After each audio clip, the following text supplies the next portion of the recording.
La partie civile avait la parole pour ces questions. Merci, Monsieur le Président. Merci vraiment. Capitaine Moussa Dadis Camara. Présent. Est-ce que vous êtes d'accord avec moi qu'il est une constance que vous avez demandé durant les longues années à venir ici au service de la justice de votre pays? Est-ce que cela est vrai et constant? Parfait. Lors de votre interrogatoire de première comparution du 8 juillet 2015, vous avez indiqué vouloir livrer votre part de vérité. Est-ce que c'est exact également? Oui. Ici également, et on peut vous le concéder, vous avez indiqué que vous ne demanderez pas pardon sans qu'il y ait justice. Une fois qu'il y ait justice, vous demanderez pardon. Tout à fait. Part de vérité et justice. Est-ce que vous êtes d'accord avec moi également que pour qu'il y ait justice, il faut au moins une certaine vérité? Tout à fait. Est-ce que vous êtes prêt à livrer cette vérité au tribunal? Comme toujours. Donc mes questions vont porter, comme d'habitude, exclusivement sur les massacres du 28 septembre. Parfait. Capitaine Moussa Dadis Camara. Oui. À quel moment vous avez appris que les leaders allaient organiser un meeting d'information? Maître, j'avais déjà parlé de ça. Je ne voudrais plus revenir là-dessus. Ok. Est-ce que vous êtes au courant quand même, depuis le 23 septembre, les leaders, le comité d'organisation avait envoyé une lettre d'information? Que depuis? Le 23 septembre 2009. Oui. Savez-vous ce qui était inclus dans cette lettre, cette demande d'information? Non. Est-ce qu'il ne s'agissait pas de l'obtention de la salle du stade du 28 septembre et de la sécurisation du lieu? Ce n'était pas cela? Reformulez bien la question, maître. Votre question. Est-ce que la demande n'était pas d'obtenir le stade du 28 septembre et la sécurisation du stade afin que le meeting se déroule parfaitement bien?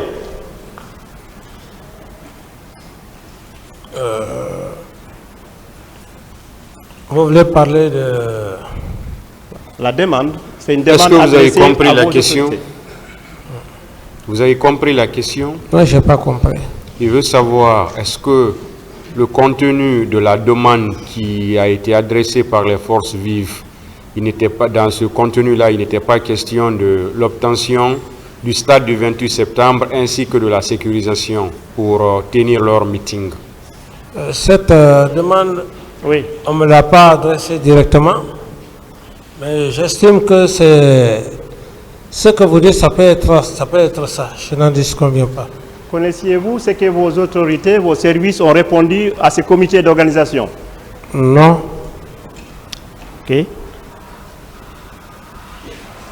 Vous avez déclaré ici que vous n'étiez pas opposé à ce meeting, n'est-ce pas? Oui. Pourtant, vous avez décidé que cette journée-là allait être une journée de pardon, n'est-ce pas? Dans le communiqué que j'ai eu à faire, j'ai signifié là-dedans. Je vois. Est-ce que vous connaissiez le contenu de la demande du comité? Est-ce que c'était pour s'opposer à vous ou bien pour informer le public, le peuple de Guinée, une note d'information sur la culture démocratique et autres? Oui, le communiqué était pour le peuple de Guinée, pour tout le monde. Justement. Mais, à défaut d'interdire ou d'empêcher directement ces meetings, est-ce que le fait d'avoir décidé que cette journée allait être une journée de recueillement n'était pas un mécanisme détourné d'empêcher la tenue du meeting. Reprenez la question. Est-ce que, en lieu de place d'empêcher directement le meeting, est-ce que le fait d'avoir dit que c'est une journée de recueillement n'était pas une manière d'empêcher ce qu'on n'a pas pu faire directement de manière indirecte? Non, comme je l'ai dit, chaque chef vient avec son système. Moi, c'était mon système. Je voulais faire du 28 septembre une journée historique. Et cette journée, c'était pour commémorer le sang versé par nos prédécesseurs, nos ancêtres pour le pays, n'est-ce pas? Cette journée, j'avais à l'esprit de faire appel à tous les intellectuels guinéens et ceux qui ont vécu le 28 septembre, les pères fondateurs, car pour moi, ça ne sert de dire à tout moment, il faut qu'on soit unis. Parler réellement de l'indépendance de la Guinée, il faut voir ces pères fondateurs. Et moi, dans ma jeunesse, dans mon cursus, j'ai compris qu'il y a des pères fondateurs de l'indépendance qui, à travers l'histoire, ne se sont pas compris et que jusqu'à maintenant, les fils et les générations se sont dans cet esprit. Pour moi, à cette époque, il fallait faire venir des intellectuels et parler de tous ces pères fondateurs, comme j'avais tant cité, comme les Karim Bangoura, les Barry Troa, les Fodeba Keita et consorts. Alors c'était pour moi un objectif essentiel. Il fallait qu'il y ait des intellectuels qui viennent, qu'on ait le courage de dire que c'était des compagnons d'indépendance de notre premier président, Feu Ahmed Sékou Touré. Et surtout, en ce moment-là, et d'ailleurs comme maintenant, il y a encore des femmes, des veuves qui sont en vie. Si je prends la première dame par exemple, je prends Madame Émile Condé et puis je prends Madame Barry Alpha Ouma. Ces femmes-là vivent. Ça ne sert à rien de parler de réconciliation. Pour moi, c'était l'objectif. Et d'ailleurs, pour un exemple, quand j'ai composé mon gouvernement, il y avait le ministre Boubacar Bari, dont son père fut Dr Barry Alpha Ouma. Il y avait le fils du ministre Émile Condé. Il y avait Isto Kera. Alors ça ne sert à rien que de contourner autour de l'histoire, que ces gens-là viennent, qu'on s'asseye et qu'on fasse une histoire, qu'on dise, bon voilà ce qui s'est passé, c'est l'histoire. Moi, c'était ça mon objectif. En lieu et place de cet objectif, qui est tout à fait louable et noble, on a récolté un carnage. Oui, bon. Mais je n'ai pas terminé, si vous me permettez, je m'en viens avec ma question. Puisque l'objectif était louable et noble, mais un carnage est survenu. Qu'est-ce qui vous a empêché alors de ramener cet exercice noble le 2 octobre à une date ultérieure? Est-ce que vous aviez pensé à cela? J'ai pris toutes les dispositions à l'époque. Et d'ailleurs, je ne me suis pas opposé à la manifestation. Il a été clairement dit que la date du 28 septembre était une date historique sacrée et qu'on pouvait même faire le lendemain. Ce qui ne veut pas dire que je n'étais pas d'accord pour... mais c'est seulement cette date historique que je voulais préserver. Cette date n'appartient à personne, ni pour nous, mais ça appartient aux futures générations. Monsieur Camara, oui. Tout de même, vous avez un groupe de votre population qui veut aller à un stade, manifester, qui tient coûte que coûte à le faire. Vous décidez que personne ne le fera, ça va être une journée de recueillement, n'est-ce pas? Donc, est-ce que ce n'était pas quand même un problème de sécurité qui pouvait se poser, d'après vous? Est-ce que ce n'est pas une préoccupation pour vous? Au-delà même du fait de vouloir organiser, mais il y a d'autres qui veulent venir. Est-ce que cela ne posait pas un problème de sécurité? Ce n'était pas une préoccupation à titre de président pour vous? Forme de sécurité par rapport à quoi? Le risque qu'il y ait affrontement entre, dans le cadre de maintien de l'ordre, est-ce que ça ne vous a pas préoccupé avant le 27? Non, je dis simplement, ça a été sciemment fait. Ça a été sciemment fait. Ce n'était pas un problème de sécurité, sinon la gendarmerie, la police y était. Ce n'était pas en fait un problème de sécurité. Et si cela s'est passé, comme je l'ai dit très clairement, haut et fort, ces leaders qui ont provoqué cette situation, il y avait un qui était là-dedans, qui avait un autre objectif, que je n'ai pas manqué de dire, et le moment venu, je le dirai. Monsieur Camara, est-ce que tout au long de votre voyage, ou les jours qui ont précédé la date fatidique du 28 septembre, par exemple, allant à l'abbé, vous aviez à côté de vous la personne avec qui vous partagiez le pouvoir. Est-ce qu'il ne vous est pas arrivé à échanger sur les voies et moyens pour ne pas qu'il y ait grabuge? Est-ce qu'il s'est confié à vous ou bien vous êtes confié à lui par rapport à cette date-là et la manifestation qui aurait pu lieu? Est-ce qu'il vous est arrivé d'en débattre? Non. Monsieur Camara, vous savez très bien ces crimes, comme on le voit, ne pouvaient pas se faire sans une certaine planification. Sans une certaine planification. Comme vous l'entendez, maître. Donc vous confirmez que le 27, il n'y a jamais eu une réunion de crise, il n'y a jamais eu aucun élément, aucune forme de concertation, ne serait-ce que pour prendre des dispositions utiles pour quand même contenir la manifestation et prévenir les risques. Donc, ça vous a pas, vous n'avez pas essayé d'avoir une réunion de ce genre? Certes, vous n'avez pas bien suivi ce que j'ai eu à dire. J'ai eu à prendre des dispositions. Bien avant que je ne parte à l'abbé, le Premier ministre et les sages et religieux se sont retrouvés.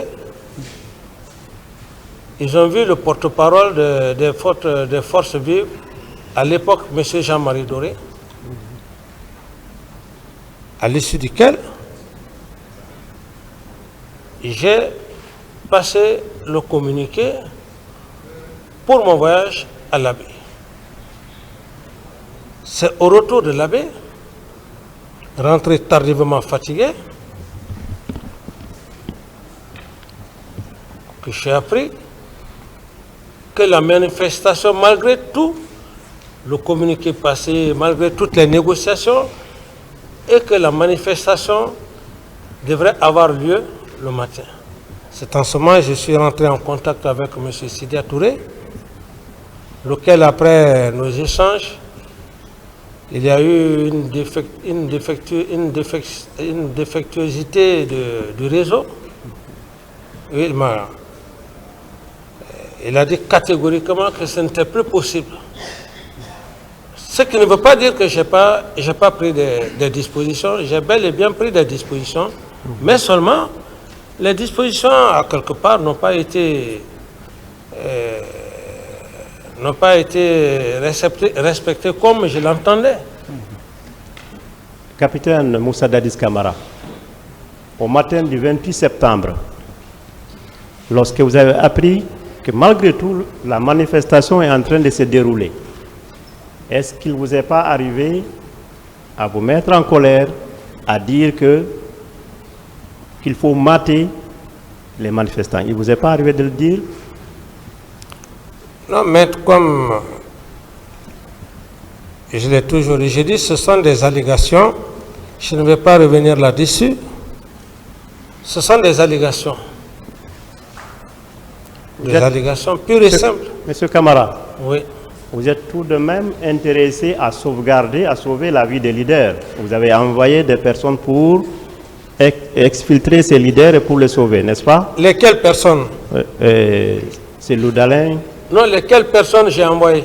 Vous ne posez pas de questions, attendez qu'il finisse. Il n'a pas posé sa question. Est-ce que vous n'avez pas donné autorisation à certains de vos hommes, par exemple M. Moussa Tchegoro, afin de sauver les leaders au stade? Non, non, je n'ai donné aucun ordre à qui que ce soit. Il faut que ça soit clair dans l'esprit de tout le monde.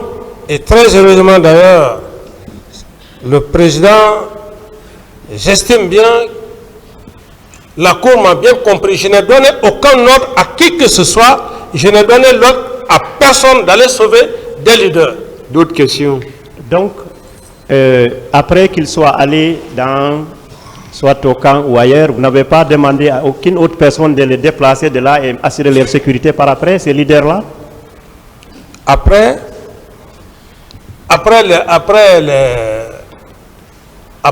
Après qu'ils soient sortis du stade et dans un établissement ou au camp, vous n'avez pas demandé à aucun de vos hommes de sécuriser ces personnes-là? Vous ne l'avez pas fait? Lorsqu'il y a eu massacre, oui, lorsqu'il y a eu massacre, après? Effectivement, j'ai pris une décision urgente. C'est le colonel Tchegoro que je l'ai ordonné de ne pas laisser les leaders politiques à la gendarmerie et au camp Samori, au risque que quelque chose de mal ne leur arrive. Je comprends. Sans être cynique, pourquoi vous l'avez fait? Je l'ai fait parce que j'avais des doutes, j'avais des pressentiments, comme quoi on laissait des leaders comme un M. Sida Touré, un M. Selou Dalin, un M. Jean-Marie Doré, et que quelque chose leur arrivait. Au camp Samori. J'ai eu ce réflexe. C'est un réflexe que j'ai eu. Et j'ai immédiatement dit au colonel Tchegoro que je ne veux pas que ces leaders-là restent au camp Samori, que quelque chose ne les arrive. Aussitôt, en compagnie avec le Premier ministre, il a bel et bien exécuté la mission. Il est allé les prendre au camp Samori, les amener à la clinique Pasteur. Merci, M. Camara. Oui. Est-ce qu'on peut savoir pourquoi vous n'avez pas pris de telles mesures, vous n'avez pas eu de tels réflexes à l'endroit du bas peuple? Cette jeune fille, cet élève, ces vieillards qui étaient au stade. Pourquoi vous n'avez pas pris les mêmes précautions pour ce petit peuple-là? Lesquelles précautions, maître? Vous venez d'indiquer que vous avez pu sauver les leaders, demander que rien ne leur arrive. Je me demande pourquoi vous n'avez pas pris les mêmes précautions pour les autres qui étaient massacrés dans le stade où vous étiez sur le point de se faire massacrer après. Pourquoi vous n'avez pas pris de directives de ce genre? Mais maître, c'est aussi simple que ça. C'est comme dans... Nous sommes là tout de suite. On ne le souhaite pas que vous appreniez qu'il y a un fait qui se produit tout de suite à l'hôtel Kaloum et qu'il y a déjà des morts. Quelle disposition? Qu'est-ce que vous pouvez faire? C'est indépendamment de votre volonté. Ce que vous dites, les faits se sont produits. Les faits se sont produits. C'était des faits qui étaient têtus. Alors, s'il a même lancé, M. Camara, il y a eu pire sur les leaders. Ils ont subi des pertes. Ils avaient besoin de soins médicaux. Les trois leaders, M. Selou Dalin Diallo, M. Sidia Touré, M. Jean-Marie Doré, vous avez pris des dispositions qui sont très utiles. Vous avez pu allouer une indemnisation provisoire, entre guillemets, pour permettre à ces gens-là de se soigner. Est-ce que c'est vrai? C'est quelque chose c'est une très bonne chose. Est-ce que cela a été fait? J'estime que cela a été fait parce que quand ils sont partis à la clinique Pasteur, ils ont reçu des soins et par après, certains ont jugé nécessaire d'aller à l'étranger pour d'autres soins intensifs. Lesquels soins d'ailleurs,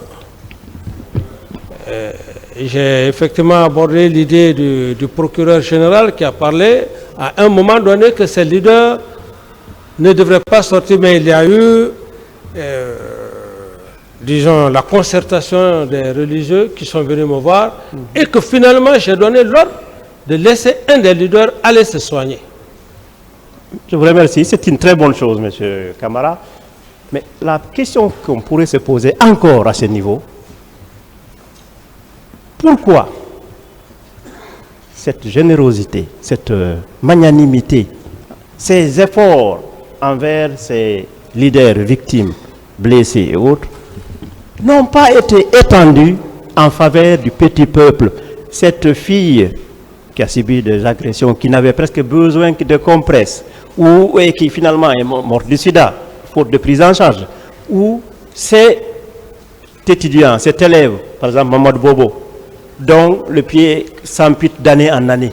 Pourquoi, qui n'avait besoin presque de 10 000, 5 000, ou bien une simple petite évacuation d'accord, pourquoi cette générosité envers ces leaders ne s'est pas étendue vers ce bas peuple-là? Maintenant, on n'est plus, les massacres sont terminés. Mais c'est les conséquences. Pourquoi vous n'avez pas étendu cette indemnisation vers ces personnes-là qui n'avaient pas besoin de milliards, mais peut-être d'un 50 000, d'un 100 000, de 200 000? Pourquoi cela n'a pas été fait? Ouais, maître, vous ne m'avez pas suivi tout au début. C'est la raison fondamentale. Mais avant d'abord les leaders politiques, ce que j'ai fait pour les leaders politiques, c'est le ministre de la Santé qui est venu d'abord me voir. Lorsqu'il a voulu s'asseoir, il voulait m'expliquer. Je dis non, je sais déjà qu'il y a un problème. Ceux qui ont été entretenus à Donka, est-ce mon argent, moi? Non, l'argent du peuple. J'ai déboursé de l'argent. Le ministre l'a clairement dit, le ministre de la Santé. Il est allé s'occuper des blessés.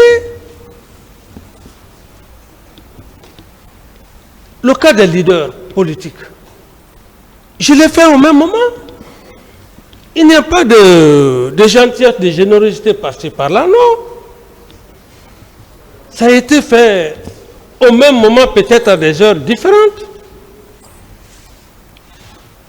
Monsieur Moussa Dadis Camara, est-ce qu'on ne peut pas dire que l'action envers les leaders, non seulement pour ne pas que quelque chose leur arrive au camp Samori, tout comme ces indemnisations pour apaiser un petit peu, est beaucoup plus orientée vers le maintien de votre pouvoir que d'actes de générosité, d'actes humanitaires? Est-ce qu'on ne peut pas être porté à le dire? Mais je pense qu'on doit être dans une logique. Imaginez. Mais ce que j'ai fait, c'est ça, le rôle d'un chef d'État. Il y a des leaders qui ont été bastonnés au stade, blessés.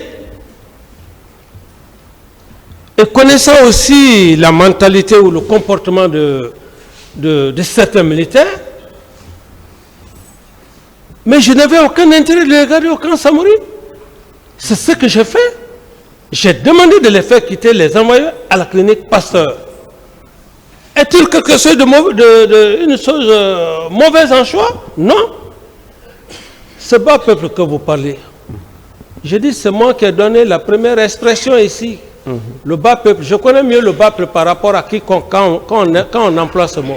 Parce que je l'ai vécu depuis mon enfance.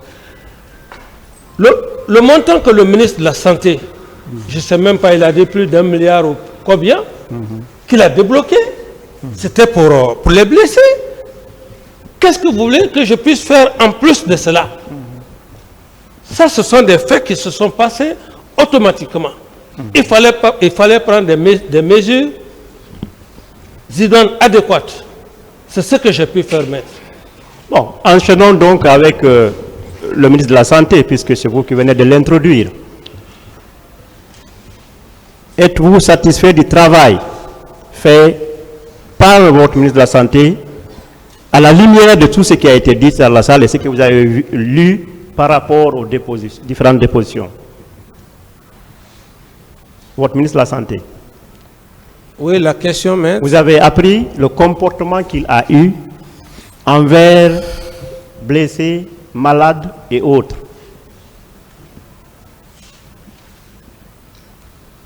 Êtes-vous satisfait de ce comportement-là? Si effectivement ce comportement s'est passé tel qu'on le dit, c'est anormal. Mieux, vous dites que vous étiez au courant par voie de presse.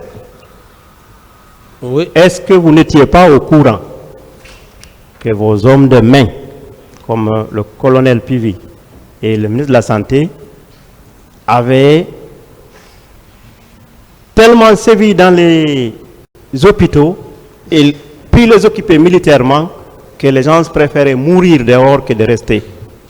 Est-ce que vous n'étiez pas au courant et cela ne s'est pas arrêté le 28 septembre, ça s'est développé durant des jours? Est-ce que vous n'étiez pas au courant de cela? Je n'étais pas au courant, maître. Monsieur Moussa Dadis Camara. Oui. Question vous avez été posée avec la permission du président, je vais insister un petit peu là-dessus. Une catégorie de victimes, ce sont les ayants droit des personnes disparues. Avec votre sincérité qu'on vous reconnaît, contrairement à d'autres qui niaient, vous avez pu ici dire que vous avez appris l'existence de fausses communes, n'est-ce pas? Vous avez appris. Oui, les infos, les informations. Des informations selon lesquelles il y a eu les fausses communes. Est-ce qu'on peut quand même dire que les fausses communes-là ne concernaient pas les 57 corps qui ont été remis à leur famille, n'est-ce pas? Posez la question, maître. Ce que je dis, est-ce que les 57 corps, ce ne sont pas ces corps-là qui sont dans les fausses communes? Non, dès lors que les 57 corps ont été donnés aux parents, aux familles éplorées, et qu'on apprend d'autres informations contrairement à ça, on a tout de suite à l'esprit que le problème de fausses communes qu'on parle, on a tout de suite à l'esprit que cela s'était passé réellement. Est-ce que vous ne croyez pas qu'il y ait de fausses communes?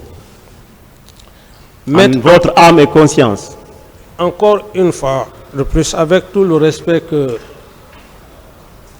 le doyen dans sa façon de parler sur l'honneur entre Dieu et moi. Si, à l'instant où je suis assis devant le tribunal criminel, la vérité, rien que la vérité. Il y a des vérités qu'il faut oser dire, même si tu dois perdre ta vie. C'est ce qui différencie aussi les hommes, les officiers. S'il y avait un seul cas de fausse commune entre Dieu et moi, j'allais attirer l'attention de Monsieur le Président et le parquet, j'allais le faire. Mais je ne peux pas moi-même, je ne peux pas dire des choses que je n'ai pas vécues, parce que simplement je veux faire plaire aux gens. Non. Entre Dieu et moi, c'est tout ce qui m'est cher. Je vous remercie, Monsieur Camara. Par rapport à Kalia, je ne vais pas aller dans le sens du recrutement. Mais le fait, vous êtes un officier d'état-major, versé aussi dans l'intendance. Vous savez bien, en matière de transport de troupes et autres, il y a ce qu'on appelle le train et garage. Est-ce que le fait de faire transporter ces personnes-là dans des véhicules d'une compagnie, habillés non pas en tenue militaire, mais dans des sortes de sportifs, les amener vers les stades, n'était pas une sorte de diversion pour le public? Est-ce que d'habitude c'est comme ça que l'armée se déplace? L'armée a une tenue régulière. Quand l'armée va se déplacer, l'armée a une tenue régulière. Alors, tout groupement d'hommes qui n'a pas cette tenue réglementée, Ce n'est plus une armée. Donc, mais vous avez quand même appris que le carnage qui s'est opéré le 28 septembre a été, pour la plupart des cas, par ces recrues-là, et qui sont transportés au stade et qui se perdaient même dans Conakry, dans ces bus banalisés et dans ces tenues de sportifs, et qui ont pris par surprise la population qui aurait pu les prendre comme des simples joueurs ou autres. Et, j'enchaîne, votre